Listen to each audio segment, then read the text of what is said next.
Hi, David here at Reform Physical Therapy and Pilates in downtown Cleveland.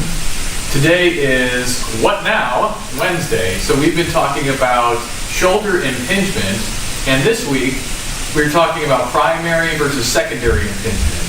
So primary impingement being a change in the actual acromion or little bony area that sits above the rotator cuff tendon, and how a little bone spur or a little hook shape to that could cause impingement, versus secondary impingement, which is more so of a muscle weakness or muscle incoordination between the head of the humerus and the shoulder blade, and allowing that to possibly cause some pinching up against that top bone, that acromion process. So if I see somebody for therapy, first of all, impingement is a great reason to come to physical therapy. So if you have it, we can really help you.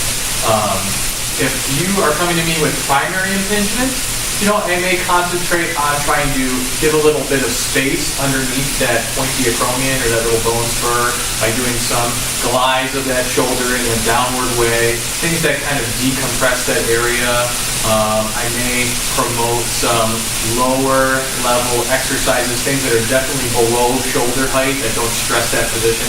I also may promote you to avoid doing a lot of overhead activity. It may just be something that could be aggravating. So if you're someone who does a lot of work overhead or does a lot of sports overhead, may not always be the best choice. So a little bit of changes in your routine may be in order. Primary impingement may also need more things like a injection, a cortisone shot, or even a surgery to shave down that region of the acromion that has the changes, the bone spur changes, or the hook. Secondary impingement, however, is all due to muscle imbalance, weakness, poor coordination.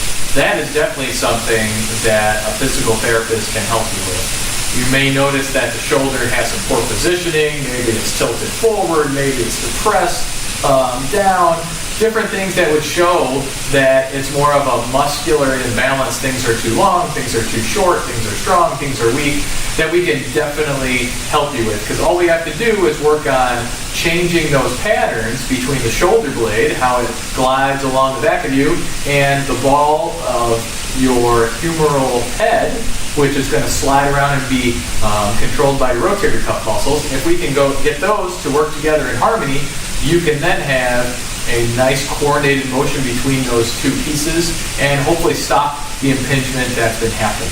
So that's kind of the difference that I think when I see someone that has primary versus secondary impingement, and how I'm going to go about treating them. So we'll talk a little bit more about specific exercises on Therapeutic Thursday. Great, thank you.